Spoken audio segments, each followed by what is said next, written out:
Hello, folks. You are tuned into another episode of Listen in 3D. This is episode number 57. I'm your boy, Justin, aka Too Tall for You Fool. And I'm Netta, aka Wondrous Net. And together we are both Team 3D, the host of Listen in 3D, where we discuss, dissect, and debate the music and the albums in the world of hip hop and other genres. Like what you're seeing, like our faces, like what we talk about. Be sure to give this video a like, share it around, comment, and definitely subscribe. The more subscribers, the better. The more frequently we can come to content with you like this, and just more shorts as well. So definitely check it out.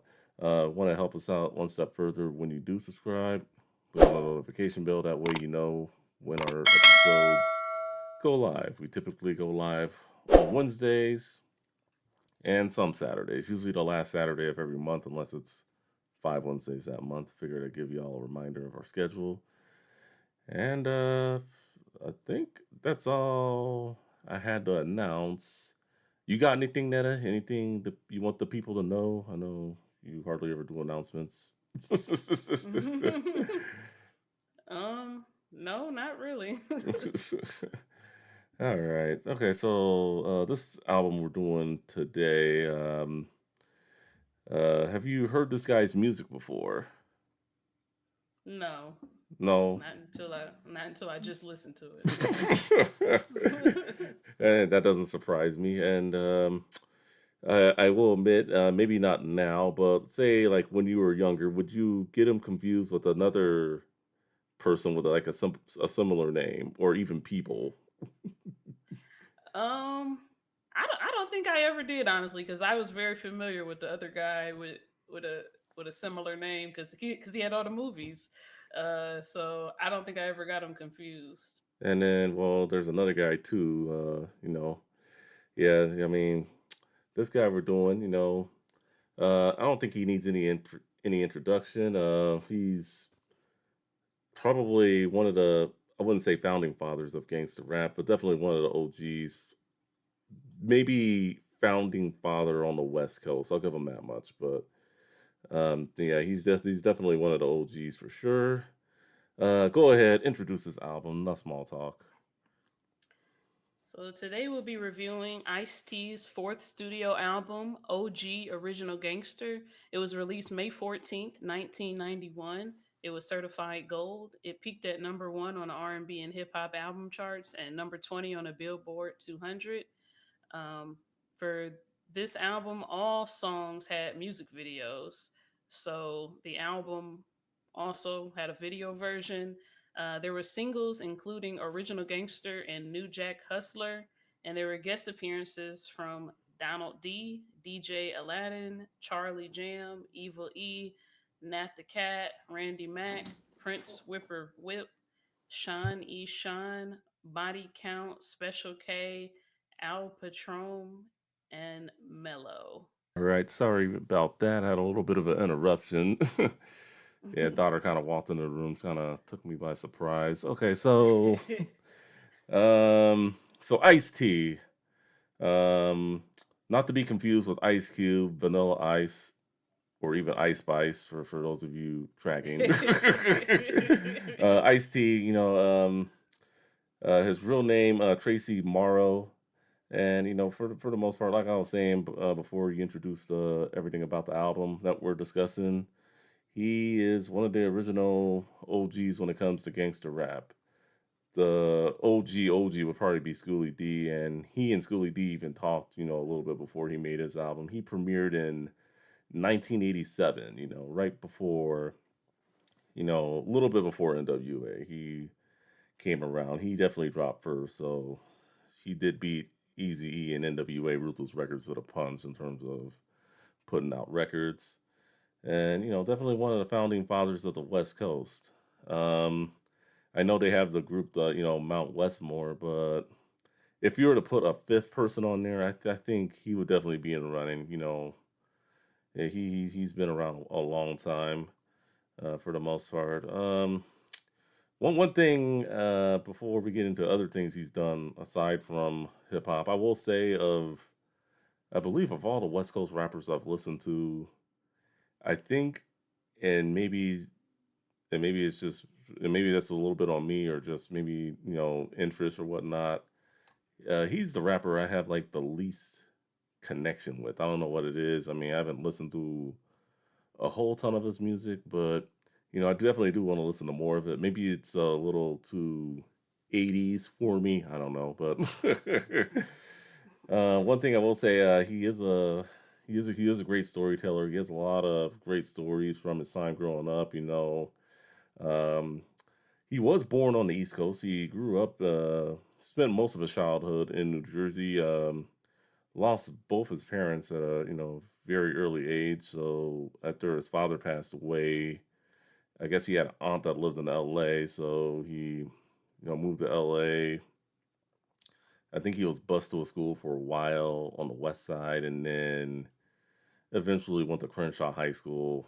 I don't know if he graduated. I think he dropped out. I could be wrong, but I'd have to double check that. But he attended Crenshaw High School, one of the roughest schools in L.A. And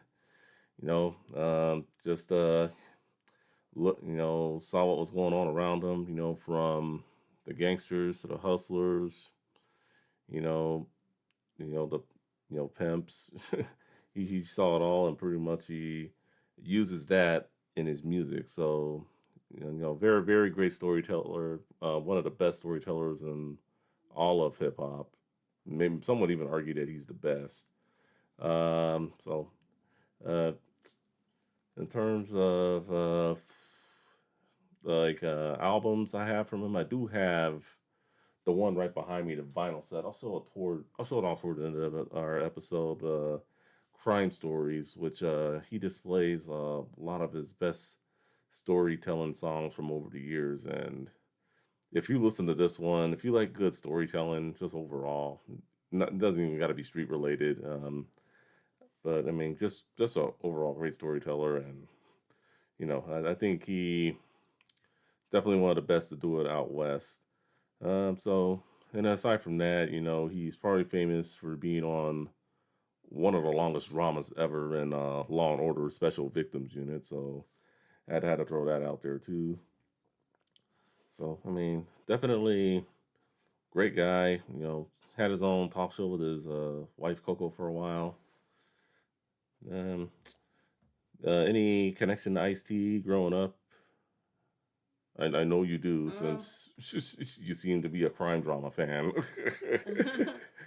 yeah, I used to watch Law and Order all the time, so I know more about his role as a detective than I know about his role as a musician. Also, I believe I've seen he and his wife. I think they might have had a show at some point, Yeah, they or had they a had a talk. reality They had a show. like a talk show. Yeah, actually they did have a reality show too. I think. Yeah, and then I feel like I saw that at some point. Other than that, I knew he was a rapper, but never really heard his music. But I always had a pretty favorable disposition toward him. Whenever I see him in the media, he's always doing something constructive or something interesting. yeah, definitely. I mean, it's hard to believe that he's playing a cop, and then just the stuff he talks about in his music. It's just like, how the hell are you playing a cop? Yeah, it is quite interesting. Even today, a lot of his rhetoric is still anti-cop. Like in 2020, Yeah. even though he plays one, but I think it's interesting. He's a real artist. Like I've Hmm. seen that in his early days, he was doing break Yeah, dancing. he He used to was break a dance. DJ. Hmm. Uh, he was uh, he was just doing so much, and so it seems like maybe acting was like a natural extension of that. But he's Yeah. he's really he's really good at it. Yeah, speaking of acting, one of his first, I think maybe it was his first movie, New Jack City, New Jack Hustler, Nino's theme. That's actually on the New Jack City soundtrack. It's actually on this album. So we'll be discussing that song in a little bit.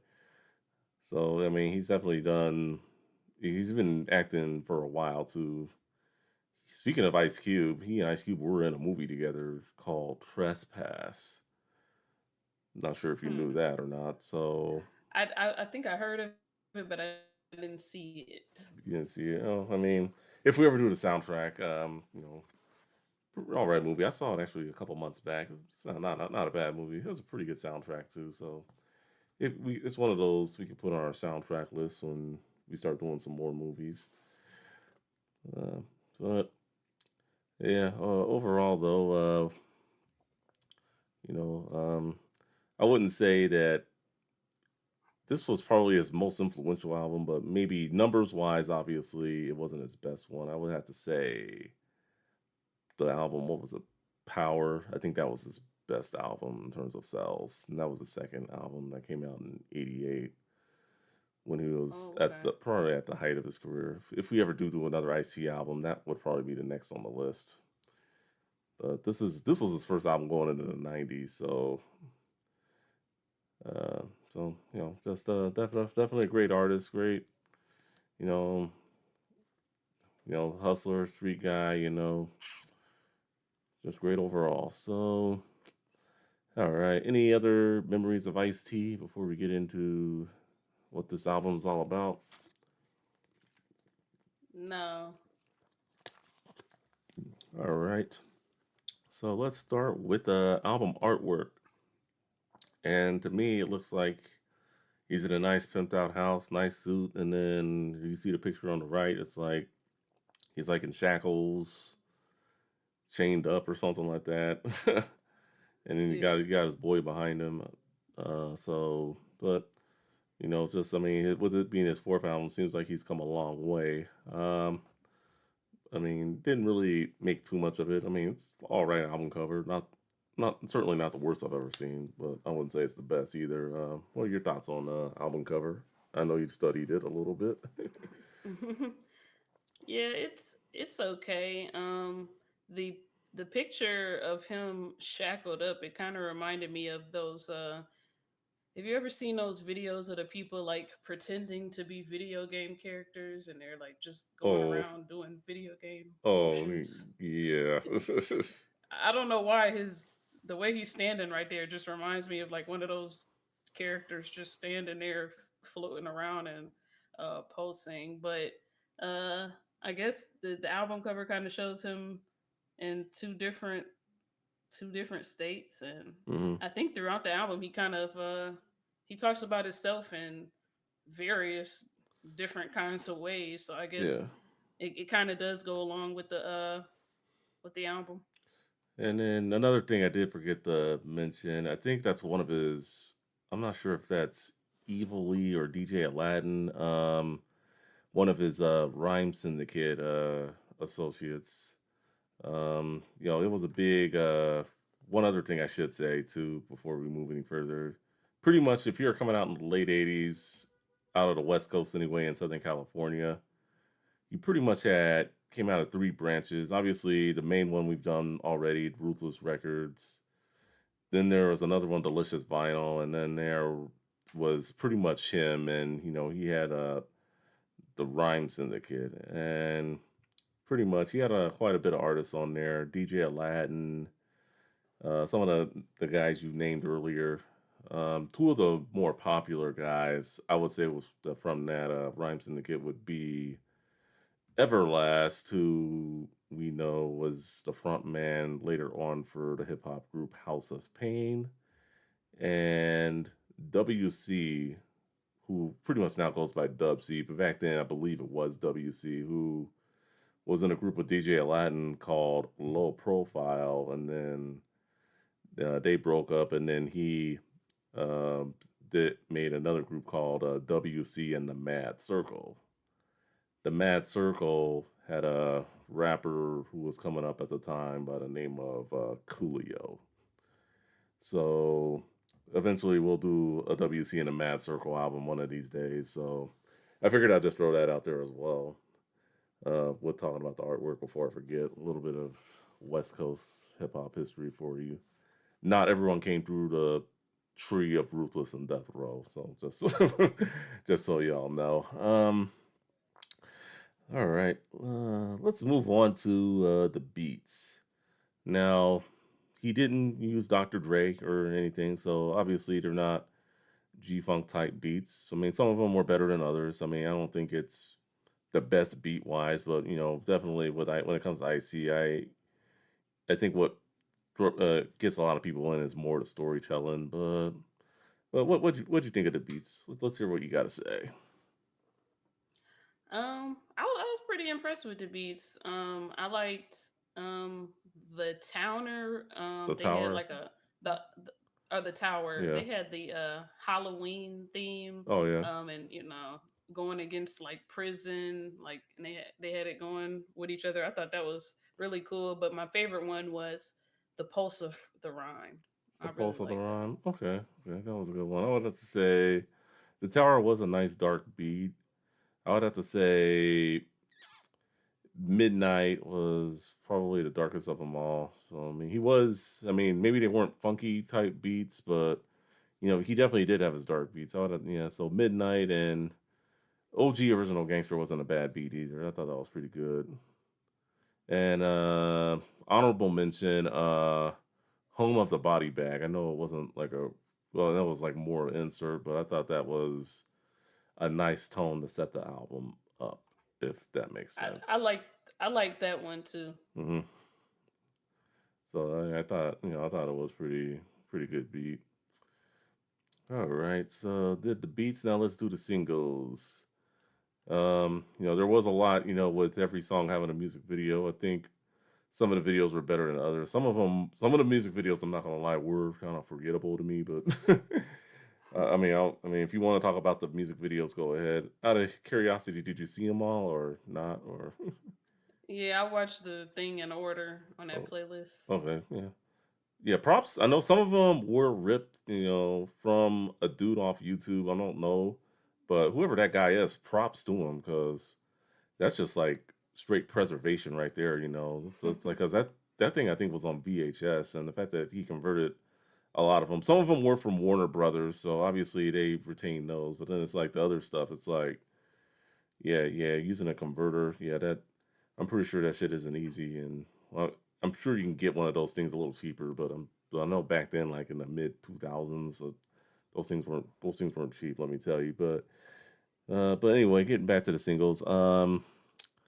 Let's start with the New Jack Hustler Nino's theme from the New Jack City soundtrack. I'll let you start this one off. Oh,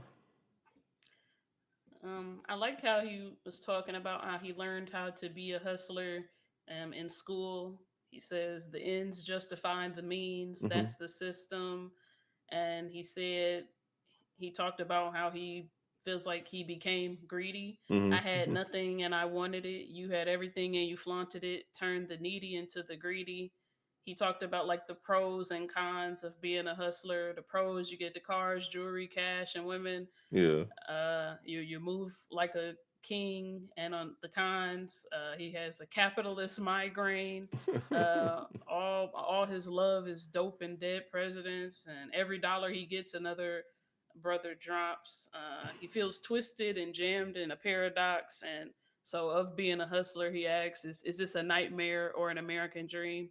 So I really like the way he set up the whole song and just Yeah, I the like the pros and so the cons. yeah, I like the story behind him being a hustler. Definitely it's not easy what he does, and definitely talking about all I love is my dope and dead president. Sound crazy? Well, it isn't. It ends justifies the means. That's the system. I learned that in school. Then I dropped out, hit the streets, checked the grip, and now I got clout. I thought that was pretty much a nice, just explanation as to what he was talking about in the song. And then, have you ever seen the New Jack City movie?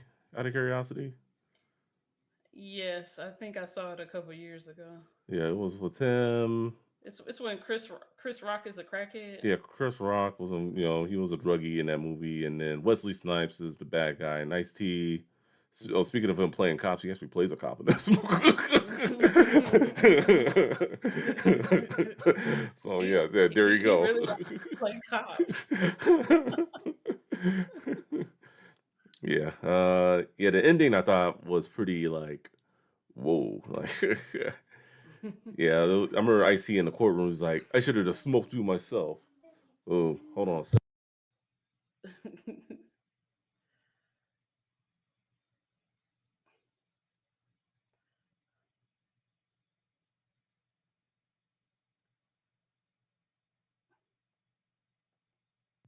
Once again, sorry for the technical difficulties, people. All right. Yeah, tough to do a podcast Yeah. when everybody's home. Yeah, with the ending when you have him in the courtroom and you Yeah. have the little boy sitting at home with his parents and his parents are like they're excited when when they see Ice T like saying whatever he's saying, they're Mm, like, "Yeah, that's right." And then the boy is just sitting there enamored with him. You know, he's not even like really moved by what he's saying. He's just like, "Man, yeah. he looks so cool." So I thought it was a really interesting video. Yeah. It was yeah, pretty interesting video. All right, let's move on to the title track, OG, Original Gangster. Um, yeah, I just like how he really talks about, 10 years ago I used to listen to rappers flow, and then, he was I remember seeing an interview like when I hear that line, like he was saying like G Thang, all that stuff, like way before like hip hop became like big, in particular gangster rap. So I thought that was just he had been around the block a minute. He was I think he was almost 30 when he started rapping because he was born in like maybe the early 60s or late 50s. So he is pretty older than like a lot of his contemporaries. Wow. So yeah, I mean, you can Google it. I mean, see how actually have his Wikipedia page right here. He was born in 1958. So yeah, he. So yeah, he's was pretty older. If you do the math, Yeah, 87. He like was about late 20. 60s. Yeah, he was about what 29 when he started rapping. I mean, so yeah, he's in his mid 60s right now. So yeah, he had been using like a lot of terms like that. But getting back to the song, the chorus I thought was pretty unique. OG original gangster. OG original gangster. and then and then otherwise, in terms of favorite verse, I'd have to say the third verse. When he talks about 2 weeks ago, I was out at the disco. Two brothers stepped up to me and said, "Hey, yo, Ice, we don't think you're down. What's that you're claiming?" E grew the clock. Yo, my set is aiming. Yeah. Yeah, I'm protected by thousands of MCs and hoodlums and hustlers and bangers with Jerry curls. We won't even count the girls. I thought that was a pretty interesting verse in terms of. I mean, that was probably my favorite part of the song.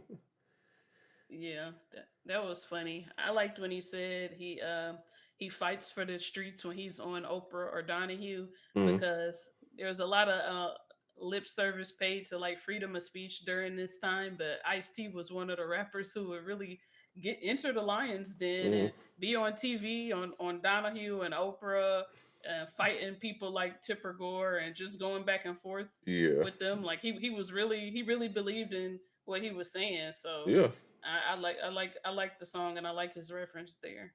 yeah, definitely. I mean, I think an album like this is like kind of like a warning of what would happen like before, say, the LA riots. Just like him along with NWA, Ice Cube, they were given a lot of warnings, and I think people weren't listening until after what happened in the early '90s happened. Um, in particular, that the video with the home of the body bag, I thought that was like a nice setup. In terms of like what could happen. Um. Anyway, enough with the singles. Anything else you wanted to say on OG or? No, that's it. All right. So so our top three singles for this album. So I'm a little curious. I'll give you a hint. None of my three favorites were singles. Me neither. Okay. So I figured. I mean, not to say anything. Oh, OG Original Gangster is an actual honorable mention. That was actually a pretty good song.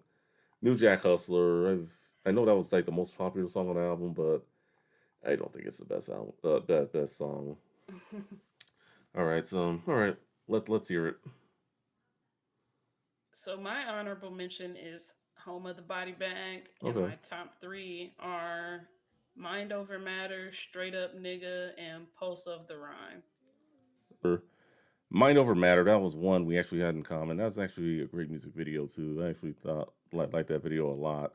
One of the more memorable videos. The other two I went with was Midnight and Bitches Too. Uh, honorable Okay. honorable mentions. Home on the Body Bag, good beat, and then Lifestyles of the Rich and the Infamous. I thought that was a pretty interesting song. The music video in particular, I thought was really fun. That was a good song. I agree. Yeah, it was. Yeah, and another song I would like to shout out are MVPs. MVPs I thought was really good too.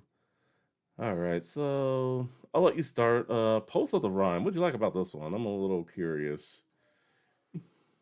I liked how he kind of described himself doing like a whole bunch of crazy things, writing rhymes Mm, with blood on a butcher knife, decapitating somebody, inhaling in a gas chamber, smoking the whole crew, and then he poses the question: Is this real or fiction? You'll never know while you're locked to the pulse of a rhyme flow. So mm. he's like saying like his music has the audience so locked in that they don't know if it's real or fake. All these crazy things he's saying. So I thought this was a pretty unique angle, and I like that he's like just playing with reality and fiction. I thought that was cool. Yeah, like I think it's a good storytelling song for the most part. You know, you know what's real and what's fiction. Like I said, Ice T, one of the best storytellers ever to do it. So, definitely a good choice. I'll definitely have to check that song out again in terms of if it will make it back to my playlist. I guess I will go next. I'll go with the song you didn't choose. Bitches Too. This one I like. I like the sampling. He sampled NWA's "A Bitch Is a Bitch." I think he sampled some other things too. I don't know. I don't have them. I don't have the sample list in front of me at the moment. But I like how the song he just tells the story that, hey, ladies, we ain't just talking about you. Now, one thing I wish that was better about the song is I wish he actually got a actual woman instead of Charlie Jim imitating a woman at the beginning of the song. I thought that was a little like you could have got a lady to do that, but it is what it is. But I do like the stories that he tells in the four verses on um in particular the third verse where he talks about a dude who's a cop, and I knew this guy that was never fly, couldn't act cool when he tried. When he played rough, he always cried. When he told stories, he always lied, and then talks about joining the police, got himself a badge. Now he roams the streets, and he's out to jack. A dog and young regular says they usually don't fight back. Got a white partner. He asked for that. And then, definitely yo, how did he go out? He went out like a bitch. So, ladies, we just ain't talking about you because a lot of these pigs are bitches. Yeah, that was, yeah, yeah. And not to mention that it wasn't my favorite beat, but it actually did have a pretty good beat too. If it was a top five, I definitely would have put it on there. But so yeah, that was Yeah. interesting. Any thoughts on bitches too? Yeah, I like the beat as well, and I like the whole concept. Ladies, we ain't just talking about you. I had went back and watched a few of those debates he was doing, and the people are like, you talk about women so horribly, and he's like, he brings up this song as a as a shield. He's like, no, I even made a song that says, we're talking about niggas too. Yeah, So this was a pretty funny song. yeah, yeah, definitely very probably up there in terms of funny songs. Probably up there with the lifestyles of the rich and infamous. It was a funny song, but it was also a song that he was giving it up to the fans also. Yeah. All right, we'll save Mind Over Matter for last. Want to go with your other one, which was uh Um, Straight up nigga. Straight Up Nigga. That was an interesting song. What did you like about this one? Yeah, it kind of reminded me of that sucker nigga from a Tribe Called Quest Oh, episode 45 if you oh, want to watch that. But when they said, my lips is like a ooh op, but this song is about him defining himself as a nigga instead of like slipping up using the word. mm, Um, so it kind of goes along the same path as being a hustler. How he said America made him a hustler. He says I'm a nigga in America, and that much I flaunt. What I see, or when I see what I like, I take what I want. So he's attributing this just to simply being an American. And one thing that really threw me for a loop is I was not expecting a pro LGBT message on a song called Straight Up Nigga from 1991, where he said, I got freedom of speech, so I'm going to say it. She want to be a les, he want to be gay. Well, yeah, that's your business. I'm straight, so nigga, have it your way. yeah. I'm like, That talk about a rhyme that was ahead of its time. yeah, that, Yeah, that threw me for a clean loop. yeah. I think for me, I like the outro when he's talking to DJ Aladdin. Yo, Ice, my nigga. And then Icy's like, what up, Lo? Just had to tell niggas what time it was, Aladdin, you know. And then Aladdin's like, yeah, I hear you, homie. And then White Cop, look at those fucking niggers and 6 gunshots. We don't play that shit. And then so I kind of liked how the song ended, like right there. And then just Yeah. let's talk about. I think people were trying to pretend that just what didn't happen to us happened to just our people back then. So I do like the message behind the song. Wasn't one of my favorites, but I mean definitely another one. I could definitely give this whole album another playthrough. I really got attached to it. It's a very good album overall. And then I will go with anything else you want to say on that? No, I was just gonna say his personality really shines through on the album. Mm, Like I listened to it and then I looked at some of his interviews and it was like very very much in alignment, and I like to see that. mm. All right, next one I'll talk about is Midnight. Talk about dark beat. Just talking to Randy Mack, talking about, like, yo, you need to kick some 6 in the morning type shit. It's like, I don't want to call at 6 in the morning. And he's like, midnight, chilling at AM, PM, cooling, drinking apple juice, and Evil's BM.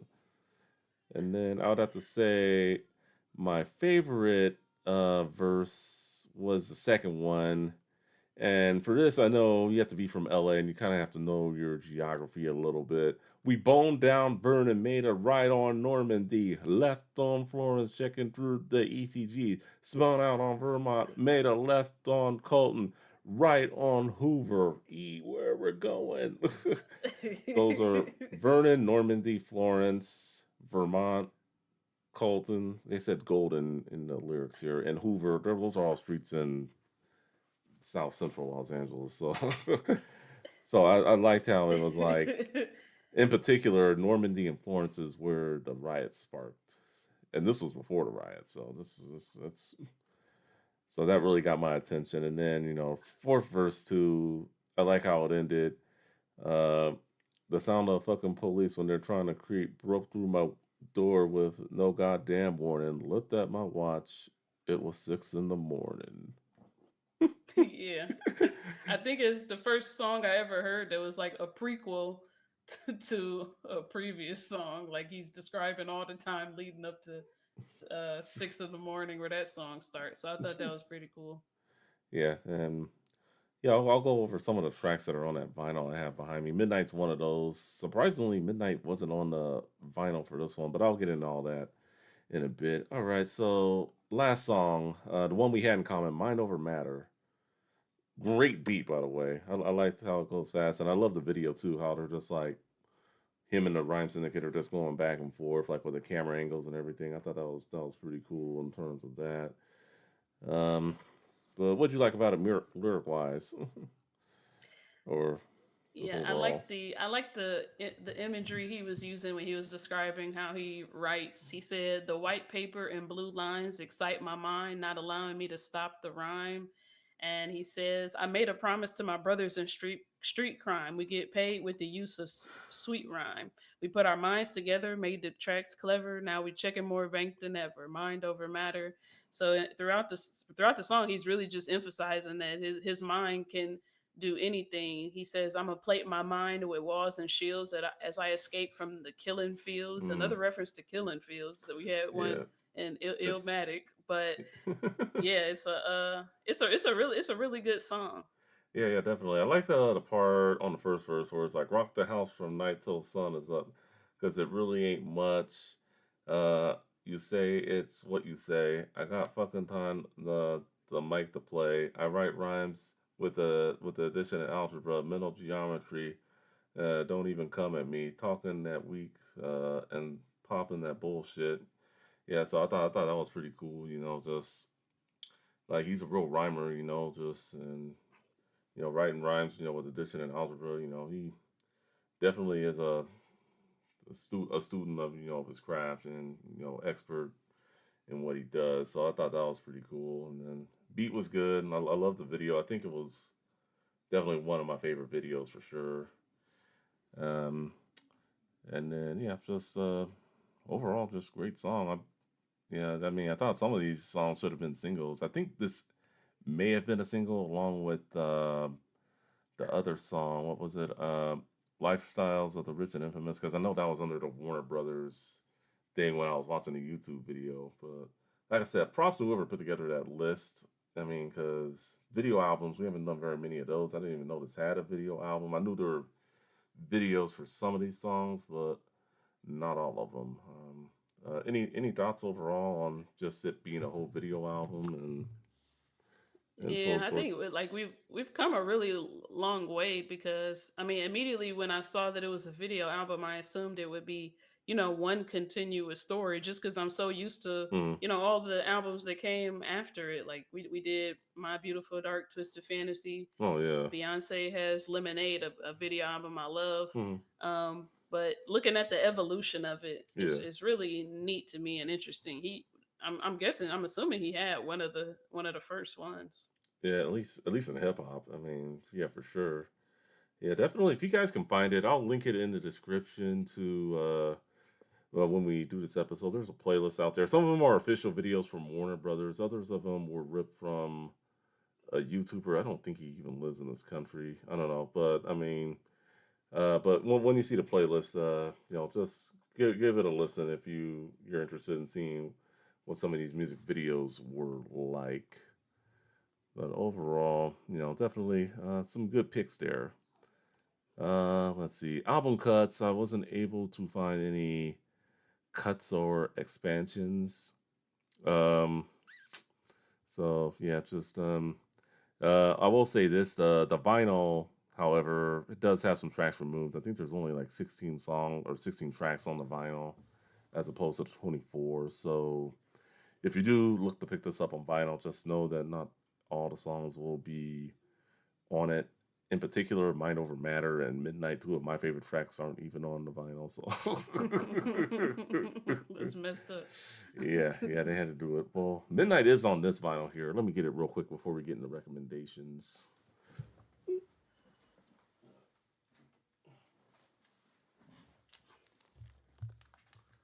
I think this is the episode the most where I've had to go back and forth between the microphone taking off my headphones and everything. But I'm gonna look it up to the camera. Crime stories, pretty good. Oh, okay. Yeah, yeah. This It came looks out. completely different than the Yeah, it's not this album. It's a storytelling songs from like throughout like all his albums, even stuff he's done in like recent years. But some of his Oh, earlier okay. songs, that's how I'm living, which is on his next album. That kind of it's like a story of his life, kind of, at least growing up. The Tower is on there, which was that was a pretty good song. Midnight is on there. 6 in the morning. So definitely check it out. It's a 3 set vinyl, and yeah, you can get it on Amazon, other and from other record stores wherever they sell records. I got it pretty cheap for the most part. It was pretty good. So I mean, for any Ice T fans out there, I recommend. I had a good time listening to it. Yeah, me too. Yeah, I wanna just I definitely do want to listen to more of his music. So like I said, of all the West Coast rappers out there, I feel like I have the least connection with them, and yeah, I don't know. I'm gonna definitely try to get into more of his stuff. See, this is why we do listen in 3D, just expanding our, going beyond what we would usually listen to. All right, so for recommendations, Body Count, they have an album called Body Count. Body Count, I believe. Yeah, their self-titled album in 1992 was Body Count. I do want to recognize the song Body Count on the album too. I do like how he broke barriers between genres, and he was just like at the beginning of that song was like, hey, if you just listen to one type of music, I feel sorry for you, and I happen to like rock and roll, and just they go check out some of their stuff. They in particular one song, Cop Killer, I know was a really good one too, and then they had another single, There Goes the Neighborhood. Whenever we do more rock stuff, I'll definitely keep them in mind if you would like to do some more Ice T kind of stuff. Um, Yeah, I was kind of expecting their band to be more mm, obscure, but when I was looking at some of those videos, it was like 12 million views type of thing. So I'm like, wow, I mean, that's unheard of for somebody to be a rap star and a rock star in the same lifetime, yeah, and both really successful at both. So it's very impressive. yeah, he kind of, and I know I didn't mention him a while back when we did the Cypress Hill episode. He kind of, helped push that new metal to, that same audience that, going back and forth between rock and rap. He helped with that too a bit. So I'll give him his credit where credit's due. In Sec. the I was just gonna say in the interviews he was Mhm. saying the reason he wanted to do a rock band is because he had performed at a rock concert in front of a mosh pit and he just thought it was so incredible. He like, I gotta do some rock music so we could just do a mosh pit all the time. Yeah. So I thought that was pretty Mosh cool. mosh He's like pits? Mosh? What are you saying? have you ever done those? At, in middle school, I mean, mosh pits, they're fun, but they can be dangerous. Yeah, Yeah, it seems like it can be. I probably wouldn't do it nowadays, but back then maybe I probably could hang, but it's a fun it. time. That's all I'll say. It is funny. It's good. Um, Another album I want to shout out. It's an album. This is an album we're going to be doing pretty soon, actually. Ice Cube's Death Certificate. That's another great album from 1991. Probably just as much as influential as this one. So if you guys have heard the Death Certificate, definitely stay tuned for that one. It's not going to be the next episode, but it's coming soon. And then NWA's Niggas for Life, their last album. So I figured I'd shout out some of the other West Coast albums that were coming out during this time. So recommended listening, and then there's more stuff. Obviously his whole library, and then WC and the Mad Circle, the whole Rhymes and the Kid. If you can get your hands on that stuff, definitely take a listen. All right. So final thoughts, closing thoughts on this album. Taking any of these tracks back to your playlist. Were you impressed? Were you not impressed? Would you recommend? I was pretty impressed with Ice Cube as an artist, not only as a Ice rap tea. artist, but Ice just tea. as a. I'm tripping. Ice T. I was pretty impressed with him as an artist, not just as a rap artist, but just a all around artist. And I know that he considers himself like the first gangster rapper, and I'll take his word for it. But honestly, the record didn't strike me as like that hardcore. Hmm. Um, I mean, I was pleasantly surprised by that it wasn't that hardcore. But he's kind of saying on the song like, "Here I am, I'm American made. I'm a go getter. I'm a nigga. I'm a mentor. He's all these things. So, and he's the original gangster. And if you don't like it, that's your problem. So that's pretty much Yeah. what I got out of it. So I would recommend it. Yeah, I would recommend it too. Great album from 1991, especially during the time. I mean, I want to hear some more of his stuff. I I'm guessing this is his most influential album. I think this was a great pick for us. Any songs you're taking back to your playlist? Yes, straight up nigga and what is it? Uh Pulse of the Rhyme. Also, so you're taking those two back. I have it saved. I'll probably put this on my want list for vinyl, even though it has a few missing tracks. But I mean, in terms of the ones I already had, Midnight and uh, I think one of the other songs, The Tower, I already had on a playlist. But the other songs I'm taking back, Home on the Body Bag, good song. Bitches too, definitely. OG, the original Gangster, that song. Um, and then I'll also take Lifestyles of the Rich and the Infamous. Escape from the Killing Fields, that was also a pretty good song. Uh, I do want to give the songs that you shouted out, Pulse of the Rhyme. Yeah, I definitely do want to give that song a chance. And then um, I believe that is it.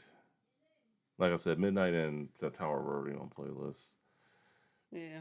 And I agree with you about Lifestyles of the Rich and Famous. That was a really good song. I would probably add that to mine. Yeah, definitely a funny music video. Just talking about lives on the road. Like I said, he's a great storyteller, and if you just want to Yeah. hear him tell stories outside of gang life in LA, that's definitely a song where he definitely goes in a different direction. So definitely check that out. All right, so sorry for the technical difficulties. Looks like I'm gonna have to do a bit of editing for this video, but let us know what your guys' favorite tracks are for this album. For Netta, aka Wondrous Net, I'm Justin. Too Tall for You Fool. Thank you for watching. Thank you for listening. We will see you on the next one. Later.